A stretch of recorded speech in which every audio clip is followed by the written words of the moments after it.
What's up, beautiful people? I am so excited and happy that you are joining me for AMA with LCJ. It is going to be a great one today. So, today we are talking about how we actually decode AI for leaders. What does it look like as we think about the future of work and how AI actually plays a role in it? So, sit back, relax, get your questions ready. It's going to be a good time. As you didn't know, last week I said that this week I was going to cover AI and I'm going to deliver as promised. Just a reminder, if you are watching live, I love to see your comments. Please feel free to ask questions live as we go. Thumbs up, kudos, anything, comments, amens, the whole nine are more than welcome in the chat. This is interactive. I'm excited. Let's go. All right. Yo, I can listen to this. Real talk. This little instrumental is like a whole vibe, right? All right, let's get started. All right. So I just wanted to kind of talk about AI. Like, it is probably something we've all seen and heard, and it becomes more and more of a conversation these days. And so, how do I help, really, from a leadership perspective, from a culture perspective, really help leaders understand exactly what that looks like? So, one of the things that I want to kind of just start with out of the gate as far as questions, let's just hop right in, right? Because I think it's important that we even understand what it is as we are talking about how do we decode and demystify AI for leaders and for those who are in leadership or aspiring leadership, the whole nine. Okay, so first things first. Number one, how would you define AI? So this particular question, how I would define AI, there's actually a couple of things. Number one, I decided to just ask AI how it would define itself. So this is what AI says. So I put into ChatGPT, hey, how would you simply explain AI to someone who does not understand it? This is what ChatGPT came back with. Straightforward question. It says, imagine AI as a smart computer program that can learn and make mistakes, somewhat like how we learn from our experiences, we as in humans. It can look at a lot of information, find patterns, and use those patterns to do tasks without being explicitly programmed for each step. For example, it can recognize faces and photos. Does that sound familiar? Recommend movies you might like. Does that sound familiar? Or help doctors analyze medical issues. It's like having a digital helper that can get better at tasks over time by learning from the data. So this is really just like this is what ChatGPT said what AI is, and if it was explaining it. And so I were really to define like AI, artificial intelligence, I think it has become the scary looming thing that people talk about and even leaders are worried about and educators are worried about. But I'm actually excited about AI, and I'll tell you why I'm particularly excited about AI. One of the reasons I'm particularly excited about AI is because one of the biggest pieces of the puzzle for how I leverage AI is I'm not starting at zero. It really is utilized more as a helper. And as leaders, I think one of the biggest things that we have to do is not be so resistant to change and learn how to lean in and leverage it, right? So when I think about AI, I think of it as a helper. I think of it more or less as assistant. How can it help me get from point A to point B faster with less energy? Still within integrity and ethical practices, but I think that that's very, very important. Okay. So this is one of the pieces of the puzzle just to go ahead and just set the groundwork for how we actually explain AI for leaders, right? So the next step is, well, really, how does this actually show up? What are some everyday ways that we actually leverage AI? What does that look like for us? So one of the things is if we go back to how ChatGPT even, sorry, y'all, the lighting keeps shifting and it's throwing me off. Like one time I have really good lighting, and then the next it's just, I think it's adjusting. The camera's adjusting as it goes. Okay, so how do we use it? What are some everyday examples of how we use AI? I think that there are some, I'd say generative AI. So, like more of the up and coming ways that you see people using AI, like ChatGPT, like Bard, which is Google's AI, like Copilot, which I think Microsoft also owns, but which within its framework. I think even Google Workspace is going to be working on some AIs. So I would put that more at the newer end of how we think about AI and what that looks like. Now, if we were to talk about realistically how AI shows up in our world right now, one of the things is voice activation. That is considered an AI. So those of you all who use Siri, who use Google Assistant, the person with an A name, I'm not going to say her name because I have one sitting on my desk and I don't want it to activate. Anytime you ask that a question, anytime you ask one of those entities a question and it responds to spoken commands, making tasks, doing all those things, that is a form of artificial intelligence, right? When you think about email spam filters, picking up and cleaning your, like, hey, this goes, if you have Gmail, right, it'll say, oh, this is here, or it'll say, this looks like a flight, do you want me to add it to your calendar? This looks like a hotel, let me add it to your calendar. All of that is AI. If you love any form of streaming, Netflix, Spotify, Hulu, like you name it, it says, because you've watched this, I'm going to recommend this. So it's taking all the data that you use and that you watch and how you watch TV, or your little ones watch TV, and we call it the algorithm, right? All of that is artificial intelligence. It's recommending based on what you're doing. So it's taking the data in, trying to figure out what it is that you want to see and what you like, and giving it back to you. Another one, our favorite, social media content, the infamous doom scrolling, right? I know TikTok probably has this down. They have it down the best, I think, at least right now. Well, I take that back. YouTube is another one for sure. That's really good. Those are all, social media is another one. Carice, let me see. You said, listen, you think something these days, and it shows up in your social ads, and you don't have to speak. You don't have to speak no more. I know it's very interesting. It's pulling data all the time, right? And I think it's very interesting how it goes. But you do that one search and then boom, you've got ads. You're looking at it. And that is really how it goes about doing it. So AI is definitely there. It's been around.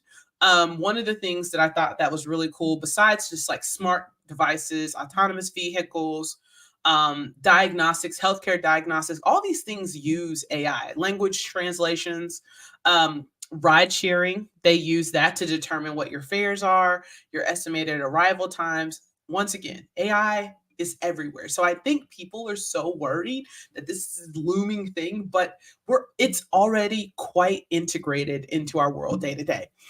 One of the other ones I thought that was really interesting that popped up, everyday uses, was credit scoring, right? So financial institutions use artificial intelligence to assess creditworthiness when they're thinking about loans, who gets credit cards, your score, your interest rates, your approval decisions. All of that's based on algorithms. And so you still have, and here's the thing, every single one of these things, with the exception of a handful of them, still require a level of human element, right? So that is the one thing that I think we have to learn, is just like not to freak out around AI, because it's already quite integrated into our world, and it's not going to be taking over. It's not going to be iRobot tomorrow, right?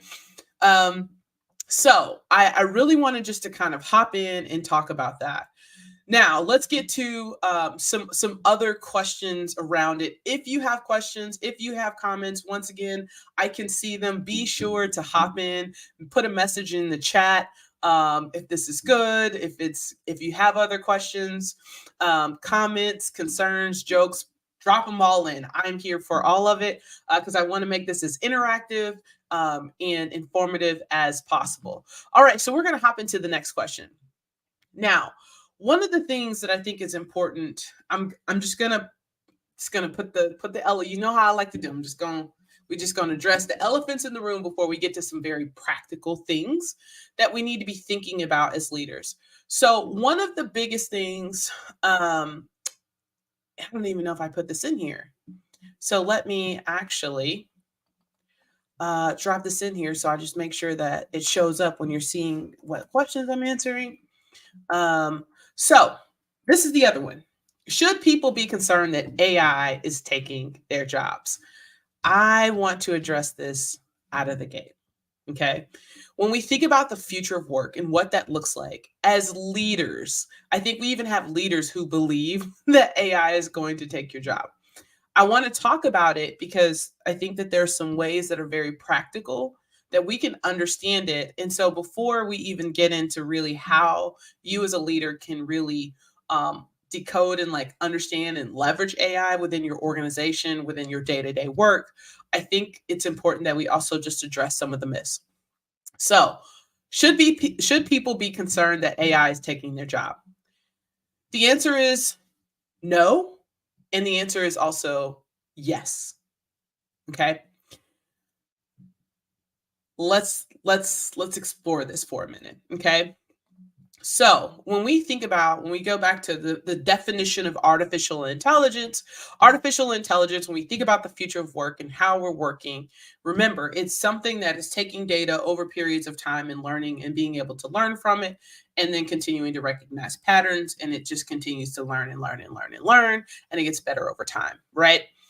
So when we think about will this impact jobs, there are a couple of things that's going to happen. There will be what they're calling like an automation impact, right? So when you think about AI and automation, it can and will replace repetitive and routine tasks, right? So think about jobs such as like manufacturing, customer service, data entry. There are going to be some things that over time, I do think that AI is going to impact. It's those repetitive, routine tasks that you're going to start to see, I think, AI really take over, right? A really good example of this already is how many of you all, and definitely tell me, how many of you all are like, okay, I need to make a phone call to customer service.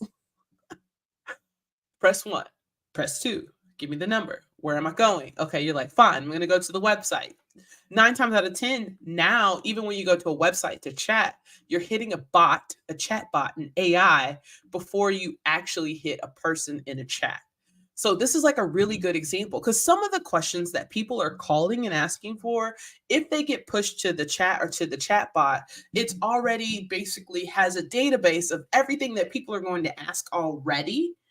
And so as a result of that's where I think you're going to start to see more of this taking over and what that actually looks like. What are some other things that we see where I think it is going to impact the market?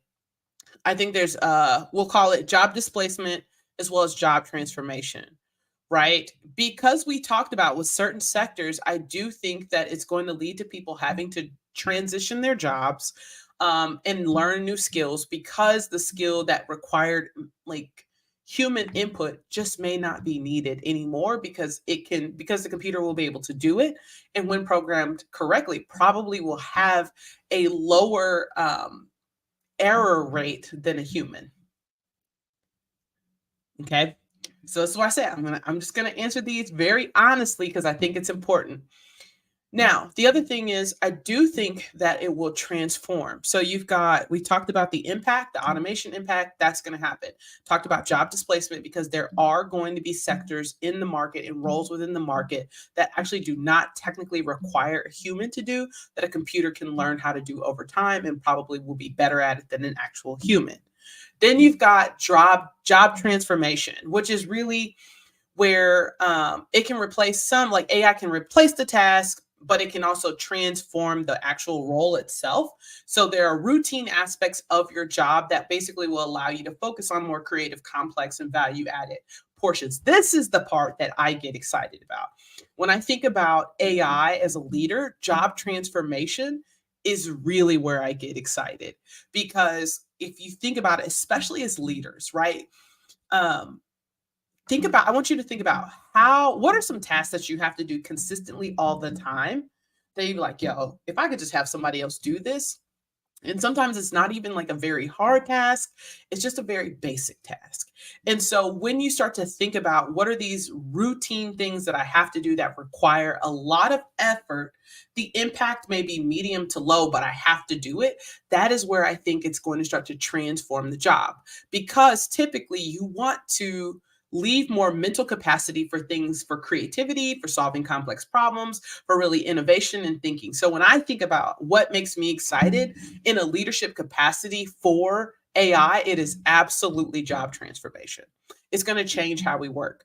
Now, one of the other things that's going to have to happen, though, is you are going to have to learn new skills and work alongside AI, right?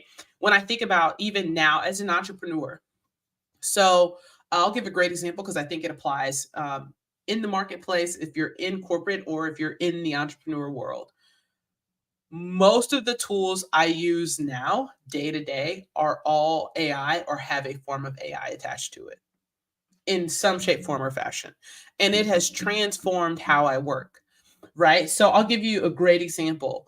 I use Todoist, right? So I use Todoist, which is a task manager, right? In that task manager, I'll say, I want to do this one task. Can you break it down into more tasks for me? And it will take it and actually break it down into more tasks for me.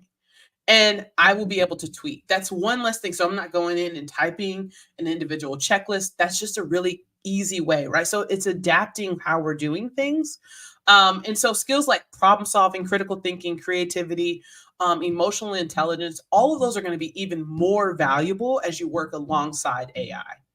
So it's going to get interesting. I'm like I said, if I had to take the two things that I'm most excited about, job transformation, skill adaptation, those are going to be the things that are going to really transform it. You find somebody who is willing to learn how to leverage AI for the best. These are going to be the people who are going to be working faster and smarter and actually being able to provide more value in the process. Okay.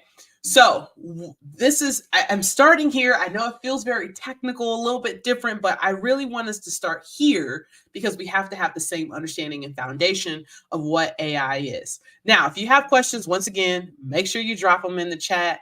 Let me know if this is making any sense. If there's other questions that you may have around artificial intelligence, I'm going to be really focusing on speaking to my leaders and building culture and work and productivity. But in the process, let me know if you have questions. All right. Now, last couple of things that I will say is this.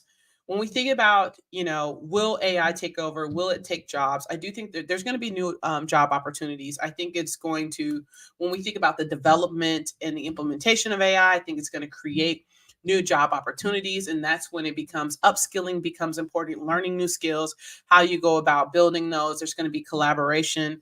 And naturally, I think there's going to be ethical concerns, which I'm going to talk about. And then there's government and industry responsibilities, all of this. I think all of that is coming and how they're going to regulate it. But as leaders, I think it's important that we're skilling up. You're skilling up your people, not to be afraid of AI, but to really actually start to think about what does the future of work look like now, not what it looks like 2 years, 3 years. I mean, you need to be thinking about it 2 years, 3 years, 5 years from now.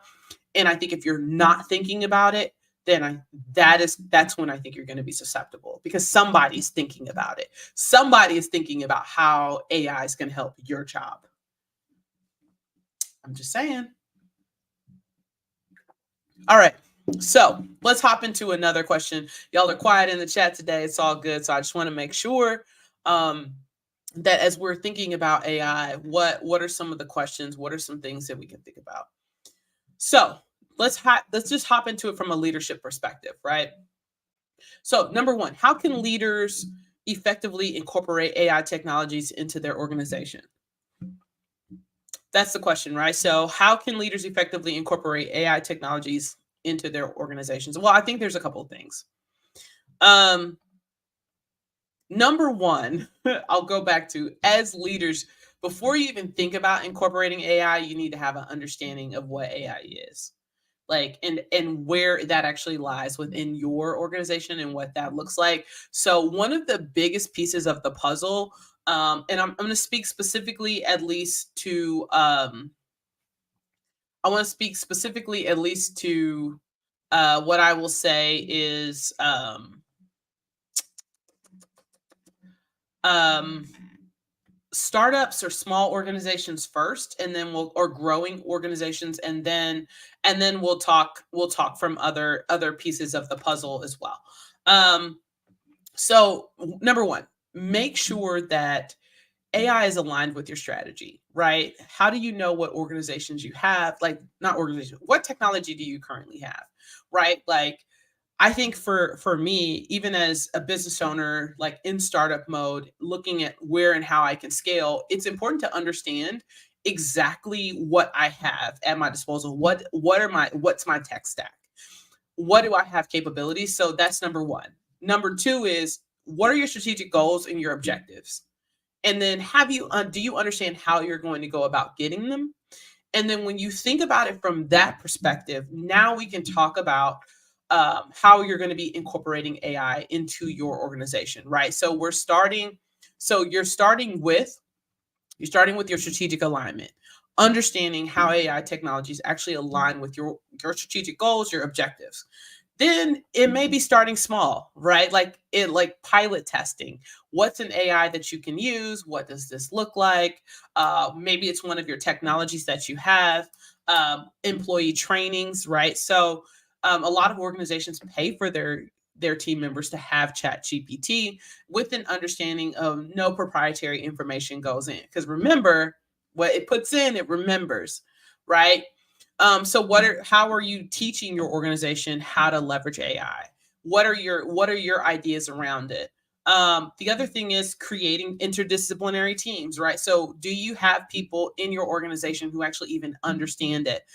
Whether those are tech experts, data scientists, who's helping you understand the future of work and understanding really how you can be leveraging AI. If you go back in, before I even go before I even go forward with, like, I guess more some governance types of things, one of the things that I think about is, what are some processes when you're thinking about incorporating AI into your organization? You think about your goals and your strategies. What are some areas that is taking up a ton of bandwidth from your team, right? Mental bandwidth, time. What is taking up a ton of time? Start there.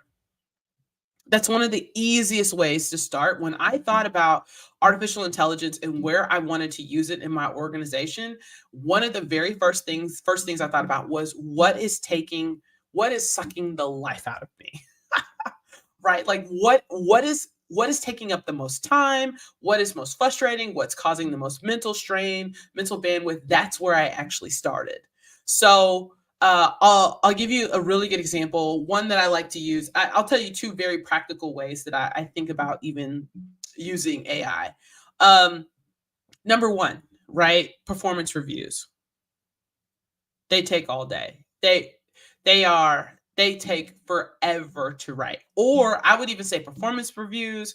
I would even say feedback in general, like anything that sometimes writing, like you want to give thoughtful responses in writing.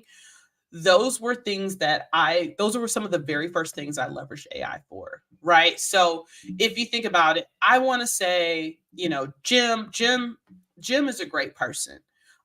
Jim has enjoyed a really good Jim is really great at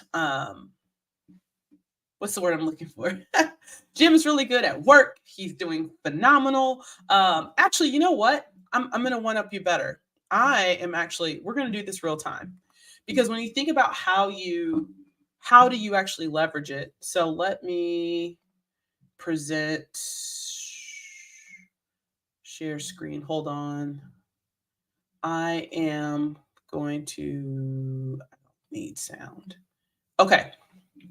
So I have chat up, right? So I'm gonna say I would like to write a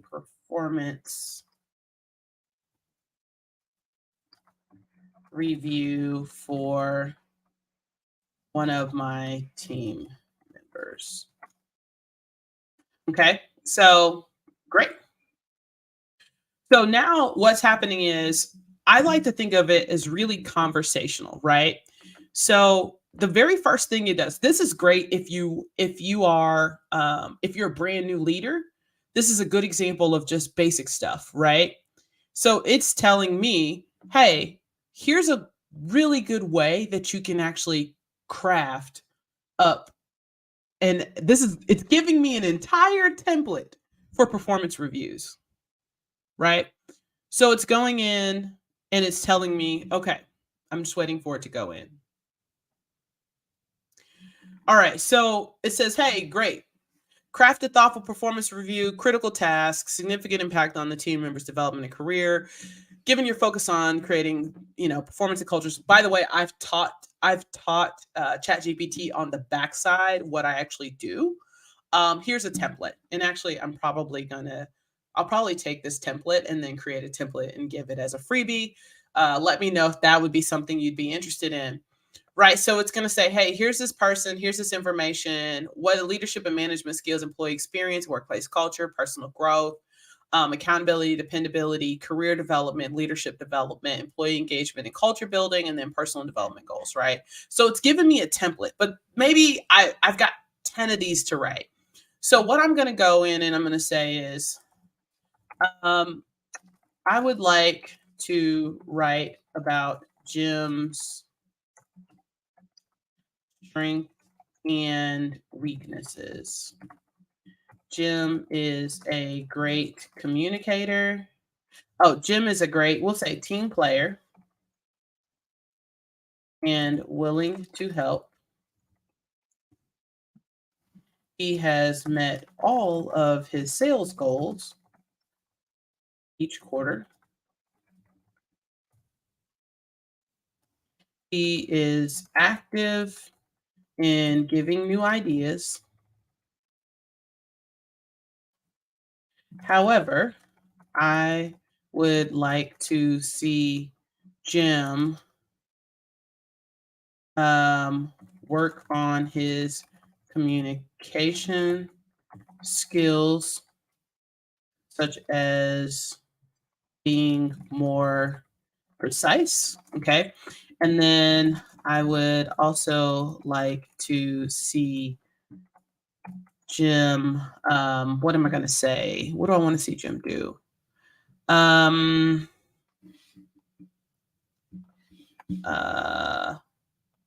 would also like to see Jim manage his time better. He spends too much time on projects. Okay. Please help me write a review for Jim. Okay. Boom. All right. So this is what I've done. So now I've dropped it in here. So here's what he's going to do. It's literally giving me each piece of the puzzle. Now, I know a lot of people are like, oh my God, this is cheating. I do not believe that this is cheating. What you can do from here is what I love about ChatGPT is it is allowing me to come in and not start from net zero. Okay. And what it's doing is, so I've given it some really big key pieces of the puzzle. In terms of, hey, this is about Jim. This is the time. I know, right? So Carrie says that's wild. It is, right? It's insane. And so what you can basically go in and do is, as I'm going in, it's saying, hey, team collaboration consistently demonstrated excellent teamwork. He's always willing to lend a helping hand to his colleagues, fostering a collaborative environment that aligns well with our focus on creating a high-performing culture. Here's what's funny. It's everything that I want to say, but what's happening is I'm not taking all the mental bandwidth and capacity to write it word for word for word. As you can see, I told it exactly what I wanted it to say, right? So it's not coming from me. It's coming from me. ChatGPT is just giving it. Now, let's just say This is great. I'll say thanks. Thanks so much. How can I help? How can I help? Let me see. Let's say, how can I help Jim achieve his goals? Right. So I want to support him better. Right. Conversational. Right. So now I've said, okay, great. This is what it is. Right. And so it's now giving me ideas on how I could potentially help him. Now, when we go back to artificial intelligence, remember what we talked about. So over time, it's learning, right? So it's taking everything. I'm not having to retype, I'm not having to regurgitate. It's coming in and pulling from the actual chat what it is that I'm doing. Okay. So this becomes how you start to really, this is why I wanted to decode this for leaders, because I think when we think about AI, sometimes we really get stuck in our heads that it's going to be this thing that is taking over and not really understanding how we can actually leverage and utilize it. What I love about this is you don't have to do everything, you don't have to take everything, but what you actually do is you're not starting from zero, right? So now we remember we started from scratch. So for those of you all who are just hopping in, I'm talking people through how you can really leverage and understand ChatGPT. So I said I wanted to write a performance review. It gave me a template. I said I wanted to write about Jim. Jim's a great team player, willing to help. He met all his sales goals. These are some things that he needs to work on. And then it wrote up a pretty good starting point for that. Then I said, hey, I actually want to be a better leader. Can you give me some ideas on how I can support? Right? Because here's the reality, not every organization is investing, especially when I think about when I think about, actually, let me go here real quick. We're going to come back. So when I think about organizations and how they're growing, one of my biggest pet peeves, especially when I think about larger organizations, scaling organizations, they don't invest a lot in the middle. What you see sometimes is you see a lot of middle managers trying to figure it out. But these are the people who are working day in and day out to make your business work. And so typically organizations intervene when there's an issue or there's an intervention. I wouldn't say there's an intervention. There's encouragement. There is not necessarily always requiring leaders to grow, and they're trying to figure it out on their own. What I love about using or leveraging AI is that it does allow the opportunity for people to really kind of skill and learn along the way without necessarily like they're kind of struggling to figure it out. Okay. So now we're back. Okay. And let me go. Actually, sorry, you guys. I'll go here. Now, so remember, I just told Jim, I just said, hey, I just told chat that I want to be able to help Jim. How can I support him as his leader? Right. So here's what it basically said. It said, hey, here's how you can help Jim in his communication skills. You can do some targeted training, right? You can provide him some regular feedback, making sure you're doing that. Mentorship, pair Jim with somebody in the organization who's really good at communication, structured meetings, right? Implement meeting protocols that requires everyone to be succinct and to the point, helping Jim to practice concise communication, right? Boom. It's giving you the tools, right? For time management, time tracking tools, introduce him to tools that'll help him track how much time he's spending. Prioritization exercise, helping him prioritize like urgency and importance. Check-ins, how do you do regular check-ins? Task delegation, goal setting. And then you've got the general support. Make sure Jim knows he can come to you when he sees challenges, resources, providing skills and resources, recognize progress, and then an individual development plan or IDP. These are all great.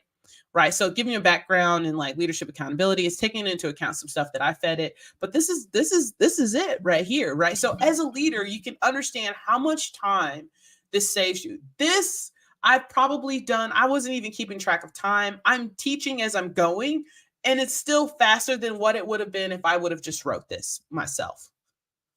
And so as we go in, you start to figure it out. Okay, I'm going to give a great example. I'll give another example of decoding AI for leaders. I hope this is helping. Let me know if you're enjoying this. These are, like I said, these are real practical ways. If you notice, I didn't give anything proprietary up in this information. If you want to, sometimes you can go in and we call it, like I like to say, like you can Greek it. So like XYZ stands for whatever in your language. So you can say XYZ anytime there's XYZ. You can copy and paste this, put this into a Word doc or a Google Doc, and then go from there, right? So that's like a really good example. So I'm going to give it another practical example. I'm going to open a new chat. Okay. I need to, so that was like that was like a big, like I'd say that was big-ish, right? Big problem. I'd say medium. That's like more of like a regular working rhythm as a leader. I'm going to give you another one. So I need to write an email to a peer about a project. They are not communicating timelines in a way that I feel gives me enough time to deliver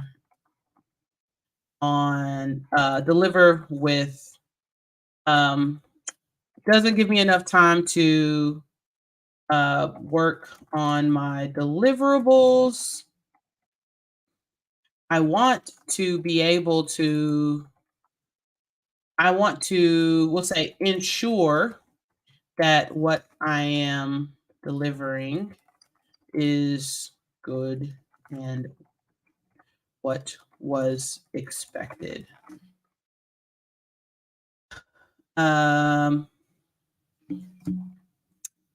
We'll start here. And so I'm going to it's going to write an email. So certainly saying it's crucial, blah, blah, blah. It's going to give me all this information. So then what is it going to do? It's going to crank me out a sample email. Now, once again, you can always modify to your voice, but you're not starting at zero.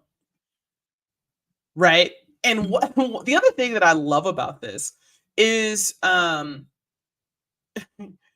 I love about this is that you can modify it to your voice, you can make the edits as you go. But one of the things that I find is when ChatGPT writes the email, it removes a little bit of the emotion out of it, right? Because I listen, sometimes you hop in, you be like, and you start typing away furiously, and so then that tone comes across. But I think one of the things is about with AI, it's a little bit more neutral, right? So I said, hey, I've got a peer working on a project, not communicating timelines, give me enough time to work on my deliverables, etc. Right? So it says, hey, here's a subject: request for clarification on project. It gives you the subject, y'all. Right? So you don't have to use year, dear, whatever. You can just say whatever, right? So help this email find you well. I'm writing to discuss the timelines for our project, specifically regarding my responsibilities for whatever, blah, blah, blah. Want to express my enthusiasm for the project, right? Combined efforts will result in something impactful. That said, I've noticed that the timelines for deliverables haven't been communicated with ample lead time for me to ensure high quality work. My goal is to provide exceptional contributions, blah, blah, blah, blah, blah. Would you be open to scheduling a brief meeting to discuss the matter further? I believe a short conversation would help us align our expectations and make the overall project more successful. If the meeting isn't feasible, perhaps we could clarify timelines via email or another convenient method for you, right? Thank you for your attention to this matter. Look forward to resolving it. Boom. Like what? Y'all, right? So I'll say this is great.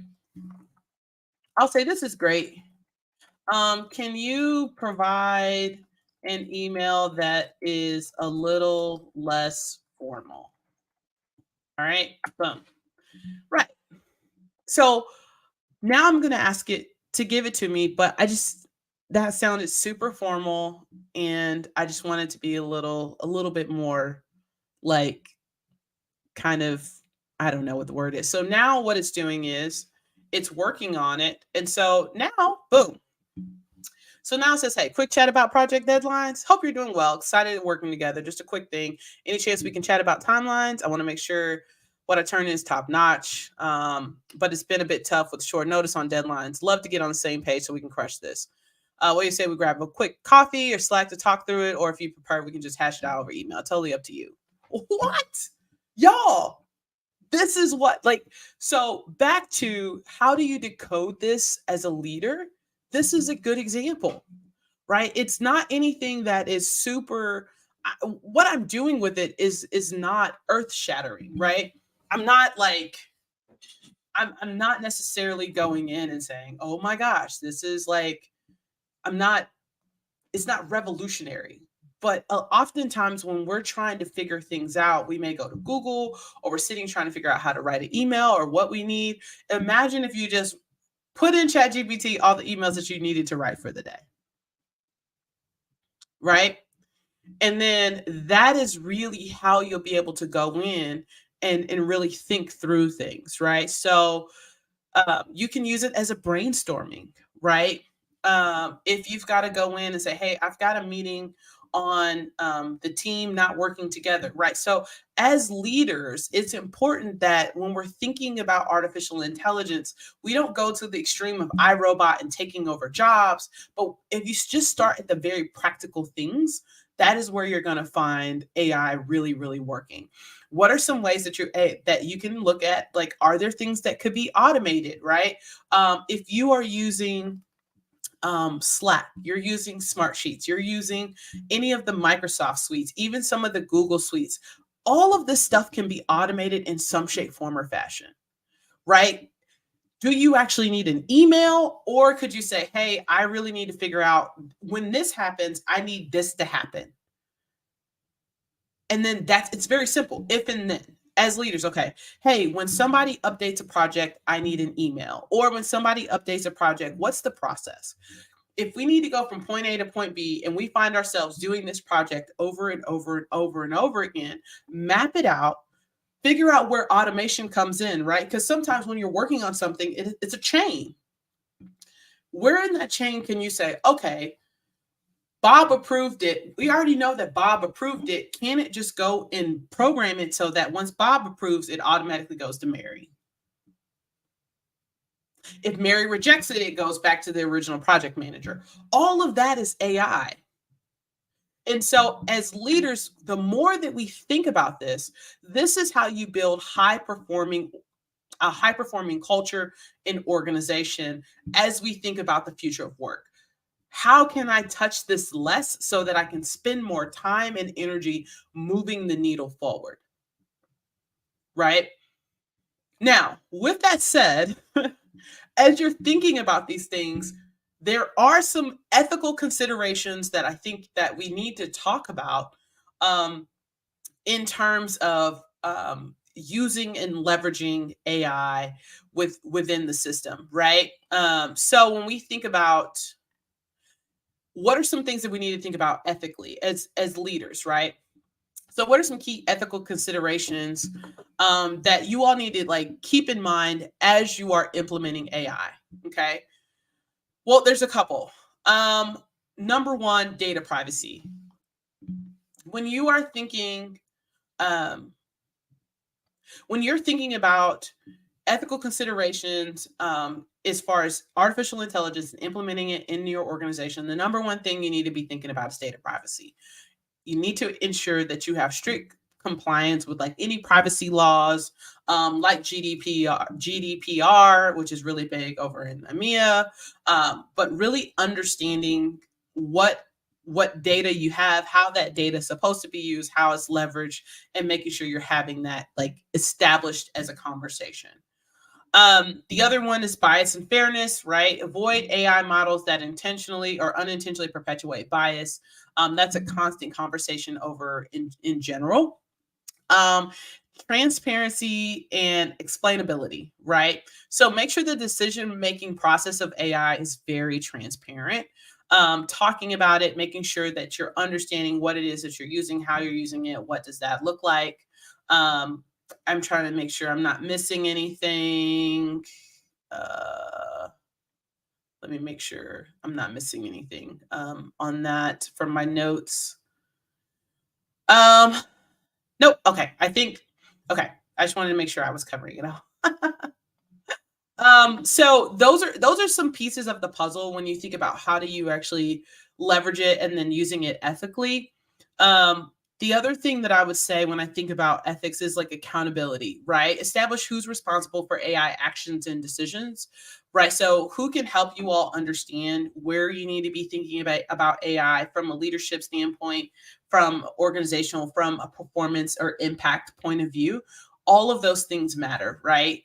How do you go about it doing that? Who's accountable for that? How do you set the parameters around it? Maybe you start very at the beginning, but I think one of the mistakes that I think a lot of companies saw right out of the gate, the more Chat GPT got popular, was because they didn't establish parameters as it was gaining popularity. And so what you found were companies where team members were like using it to code and they were putting proprietary information in there. All of those things were happening. And so it's important as an organization, as leaders, that we get ahead and not waiting until you find out, oh, this person used AI for this.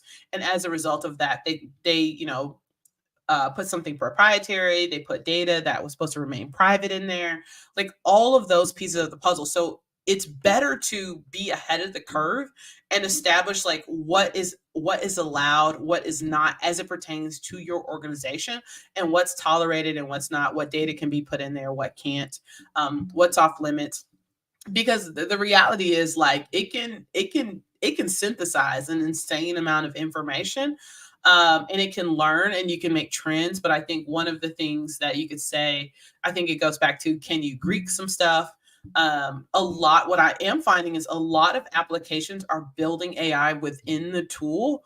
And so that helps a lot from a data privacy standpoint, where you're not having to use an external tool to really figure it out. So it goes back to understand what technologies you have, what technologies are you using, is there AI built in that can be able to help you better understand where you can even be leveraging or understanding or utilizing your data. That's also a really good place to start. Um, the other one that I want to say is like human augmentation versus replacement. Aim to augment human labor rather than replace it wherever possible. What that means is, the easiest way to explain this is, you have to think about, okay, how do we just shift what people are working on or reallocate what they're doing versus how do we replace them? And I know it sounds slightly contradictory for those who've been watching the whole time, but it is like, hey, can this person be reskilled? Can we reallocate what it is that they're working on? How can we augment their work, versus just completely replacing them? I do think there are going to be jobs and roles that will absolutely be replaced by artificial intelligence or by technology, if you will, that will kind of move the needle forward, in terms of like productivity or what's the word? Not just productivity, but I would say um, like product they're producing or processes, but look to really augment that. What does that look like? Now that Mary doesn't have to do this, what are some other skills that she has that where we still need somebody there, to really help and figure it out? So that's really what I would say, taking into consideration from an ethical standpoint. I'm trying to think. Okay, so we've got 13 minutes left. Any questions? Like I said, you all are quiet. Y'all usually are up and running and bustling, but right now, looks like Facebook's taking the cake. But if there's anything or any other questions that you have regarding artificial intelligence, please ask me. If you think this is useful or helpful, let me know, because I think that, I could easily come back and just do another round of talking about AI, because I really didn't even get into some other real world applications of this. But I just wanted to kind of really at least start to get your mind going and the ball rolling on what is possible, as you're figuring out AI. So one of the things, so we've got about 12 minutes left. I don't see any more questions coming in. So I'm going to do one more question, and then we're going to call it a day for the show. Okay. So next question. is how can AI help leaders make more informed decisions? How can AI help leaders make more informed decisions? So one of the ways that I'd say there's a few ways that it can help leaders make more informed decisions.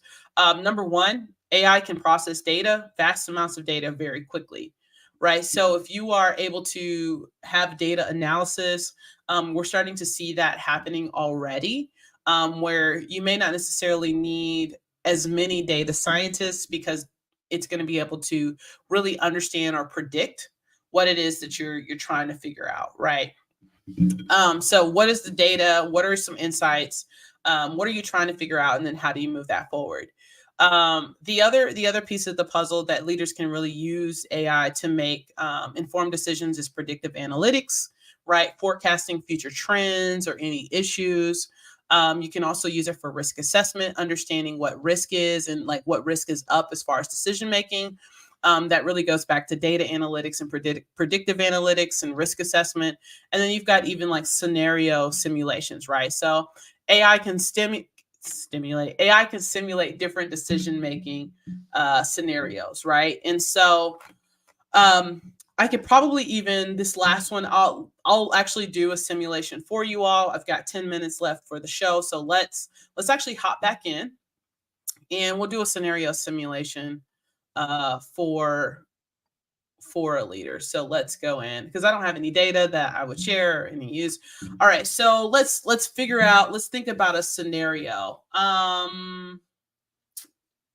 would say, okay, sales have been declining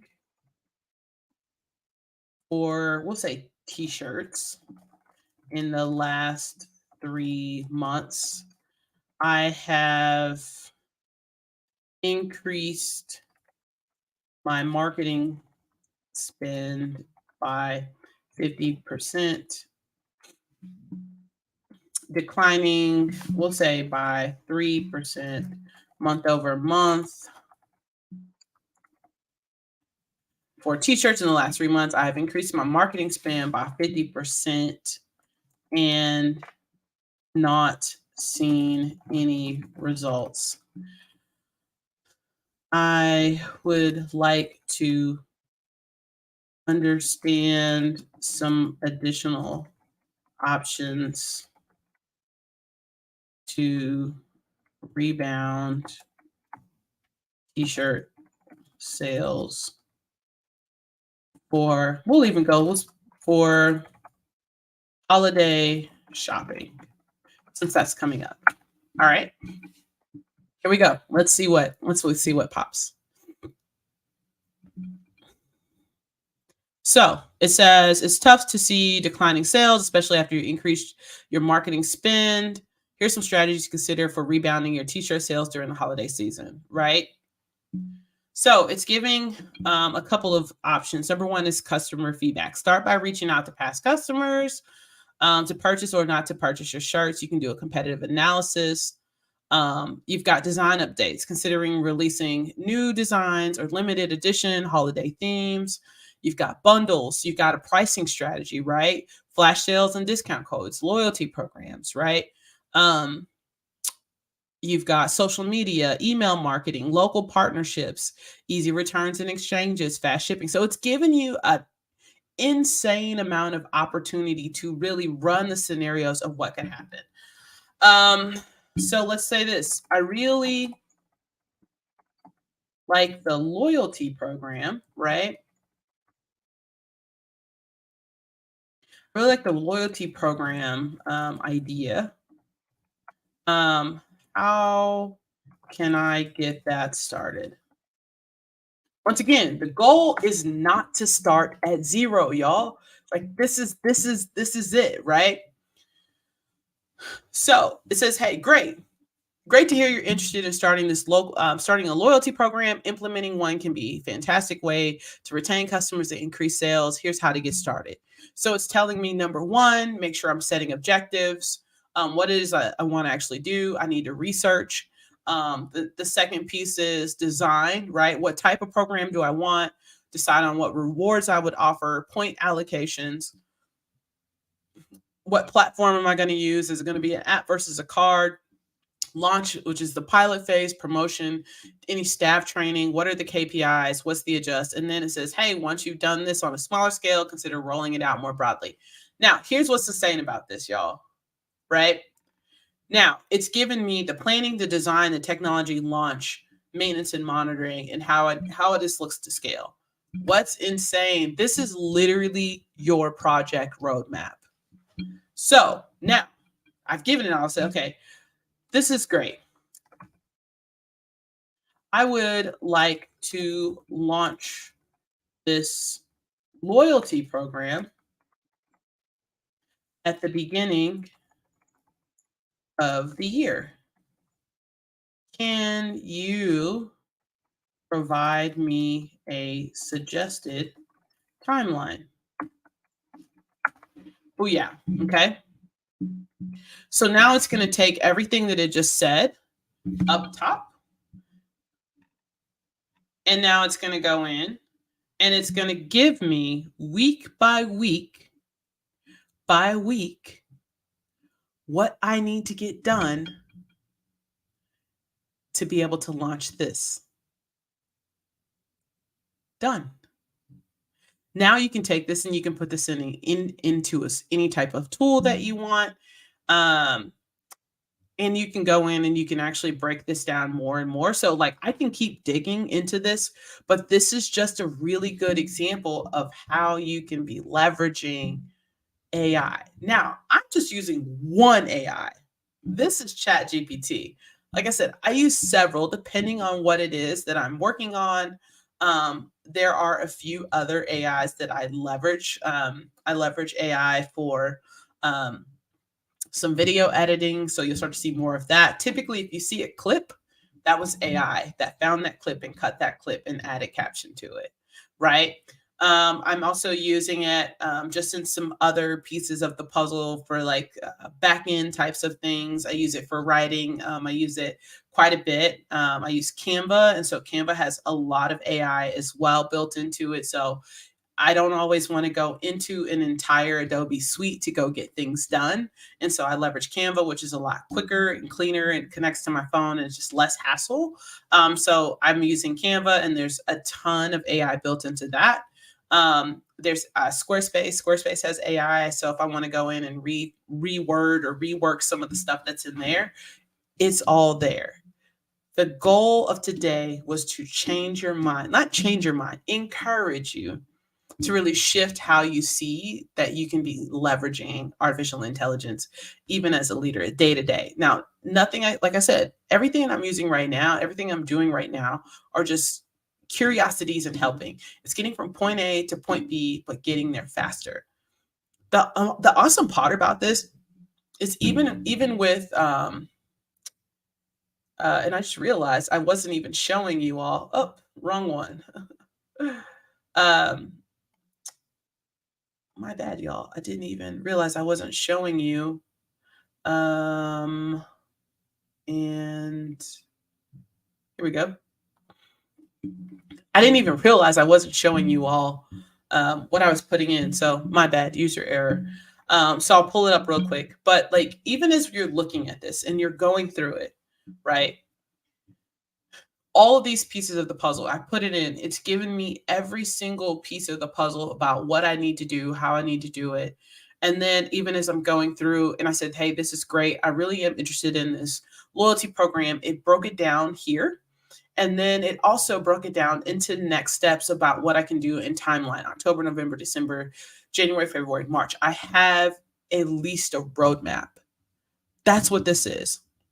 And so as you think about AI as leaders, as you think about how this can even shift and change how your team works and the pace at which they work, everything that I put in here is not earth-shattering. It's not proprietary.